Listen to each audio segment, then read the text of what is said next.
Hello my dear students.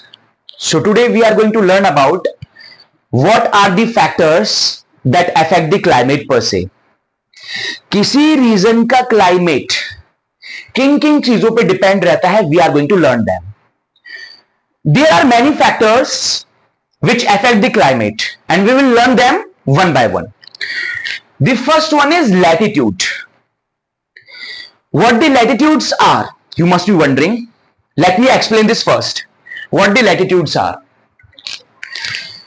Latitudes हमारी imaginary lines होती हैं. What are latitudes?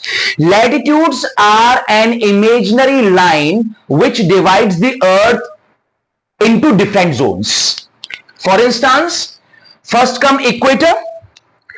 Equator is an latitude which divides the earth into two equal halves, the northern hemisphere and the southern hemisphere. Yes, equator जो है हमारी वो एक latitude है. It lies at 0 degree which divides the earth into two equal halves. अगर equator से ऊपर चलते हैं, I will explain them in very brief. Latitudes को एक बार explain करते हैं, then I will come to the topic कि कैसे latitudes हमारे environment को, climate को affect करते हैं.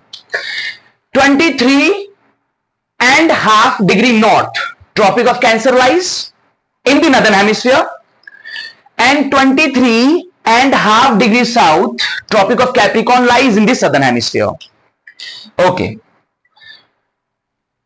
Arctic Circle, 66.5 degree north, it lies at 66.5 degree north in the northern hemisphere, and Antarctic Circle lies at 66.5 degree in southern hemisphere. These are latitudes which divides the earth into different zones. अब zones के बारे में एक बार पढ़ लेते हैं. The area in between Tropic of Capricorn, here comes Tropic of Capricorn which lies at 23.5 degree north. The area in between Tropic of Cancer and Tropic of Capricorn which lies at 23.5 degree south. Tropic of Cancer and Tropic of Capricorn के जो बीच का area है, the area, इसे हम बोलते हैं torrid zone. We can call it torrid zone, right? पहले zones देख लेते हैं. Tropic of Capricorn and Arctic Circle के जो बीच का एरिया है, the area in between Tropic of Capricorn and Arctic Circle, we can call it temperate zone. Temperate zone in the northern hemisphere, temperate zone in the southern hemisphere, temperate zone in the northern hemisphere as well. The region between Tropic of Cancer and Arctic Circle, जो Tropic of Cancer और Arctic Circle के बीच का reason है उसे हम temperate zone बोलते हैं. तो the temperate zone also here in the northern hemisphere and southern hemisphere, दोनों हेमिस्फीयर में टेम्परेट जोन्स होते हैं हमारे. ठीक है. The region in between Arctic Circle, here is the Arctic Circle which lies at 66.5 degree north. तो जो reason है हमारा, the region in between Arctic Circle and North Pole, we can call it frigid zone. This zone per se or this region per se is frigid zone. And the region in between Antarctic Circle and South Pole, Antarctic Circle और South Pole के बीच का जो reason है उसे भी हम frigid zone बोलते हैं in the southern hemisphere. Now come to the topic. जैसे हमने पहले बात करी, व्हाट आर द फैक्टर्स, हम फैक्टर्स पढ़ रहे थे कि कौन कौन से फैक्टर्स क्लाइमेट को इफेक्ट करते हैं, कौन कौन से फैक्टर्स हमारे क्लाइमेट को इफेक्ट करते हैं. The first come latitudes. Let's understand this. ये जो टॉरिड जोन है, दिस टॉरिड जोन पर से, दिस टॉरिड जोन ये हमारा रिसीव करता है, this region per se receives vertical sunlight from the sun. Meanwhile, if this region receives vertical sunlight from the sun, so therefore the intensity, अगर ये हमारा region, this region पर से vertical sunlight को receive कर रहा है, it means आपने ये देखा होगा जहां पे vertical sunlight होती है, मतलब direct sunlight, vertical means direct sunlight.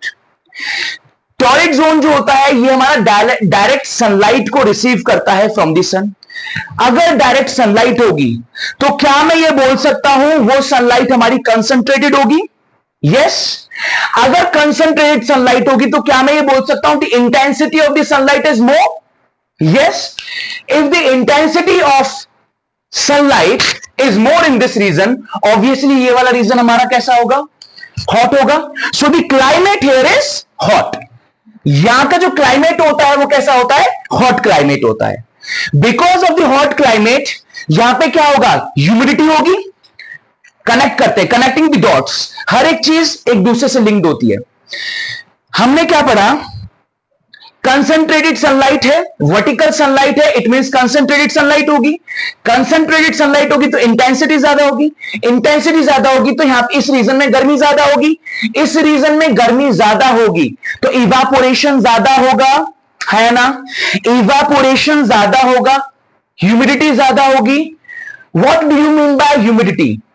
Water vapors present in the environment is called humidity. अगर इवापोरेशन ज्यादा हुआ, ह्यूमिडिटी ज्यादा होगी. ह्यूमिडिटी ज्यादा होगी तो हमारे क्लाउड ज्यादा फॉर्म होंगे.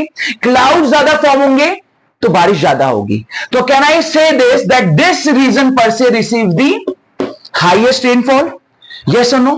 पहली चीज हमने पढ़ी कि ये जो रीजन है, दिस रीजन पर से is very hot among all other zones या all other regions. This region per se is hot among all the other zones. ये जो हमारी टॉरिड जोन होती है. सेकंड हमने देखा कि ये वाला region also receive the highest rainfall. दो चीजें देख ली. ये ऐसी तो इफेक्ट करता है. दैट्स हाउ दिस जो हमारे लैटिट्यूड्स होते हैं अफेक्ट द क्लाइमेट. अब नेक्स्ट चलते हैं. इक्वेटर से लेके Tropic of Cancer, right? Sorry, Tropic of Cancer से लेके Arctic Circle in the northern hemisphere, इसे हम बोलेंगे टेम्परेट जोन. पहले ही पढ़ा था. एंड ट्रॉपिक ऑफ कैप्रिकॉर्न से लेके एंटार्क्टिक सर्कल, इसे भी हम बोलेंगे टेम्परेट जोन. टेम्परेट जोन में क्या होता है? The climate is slighter colder than the torrid zone. Temperate region में या टेम्परेट जोन में जो क्लाइमेट होता है वो हमारा कूल हो जाता है as comparison to the torrid zone. Why is it so? Region देखते हैं. टेम्परेट रीजन में जो सनरेज होती हैं, जो हमारी सन से आ रही हैं, यहां पे वर्टिकल थी, यहां पे हमारी थोड़ी सी स्लैंटिंग हो जाती है. जब सनरेज हमारी स्लैंटिंग होंगी तो कंसंट्रेटेड सनरेज तो नहीं होंगी. यस, सनरेज स्लैंटिंग होने की वजह से उनकी कंसंट्रेशन, जो सनरेज की कंसंट्रेशन है वो खत्म होती है. जब सनरेज हमारी कंसंट्रेटेड नहीं होंगी तो इंटेंसिटी, जो इंटेंसिटी होगी सनरेज की वो कम होगी. जब इंटेंसिटी कम होगी सनरेज की तो obviously this region per se is not as hot as the torrid zone is और टॉरिड रीजन इज. इंटेंसिटी कम होने की वजह से सनरेज की ये वाला रीजन हमारा इतना हॉट नहीं होता जितना हमारा टॉरिड जोन होता है. अब इसको कनेक्ट करिए. इंटेंसिटी सनरेज की कम है, गर्मी कम होगी. गर्मी कम होगी, इवापोरेशन कम होगी. इवापोरेशन कम होगी तो ह्यूमिडिटी कम होगी. ह्यूमिडिटी कम होगी तो रेनफॉल कम बनेंगे, कम फॉर्म होंगे. रेनफॉल कम फॉर्म होंगे तो बारिश कम होगी. तो कैन आई से दिस दैट दिस रीजन और दिस जोन पर से is not hot, this region per se is not as hot as the torrid zone is. Second, this zone per se or region per se is not receiving as rainfall as this torrid zone receives. Are we clear on this or not? Clear है बिल्कुल. Are we clear? Are we clear on this not? Yes, are we clear? Okay.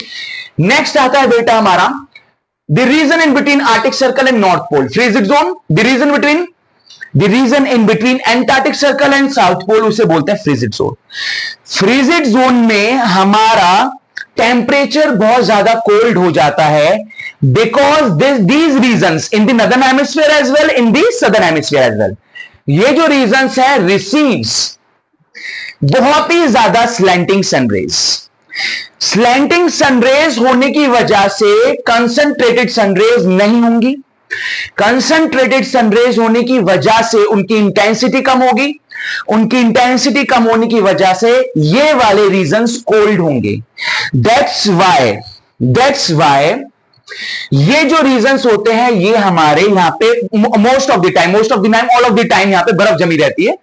These are icy regions. क्योंकि यहां पे हमारा intensity जो है sun rays की वो बहुत कम है।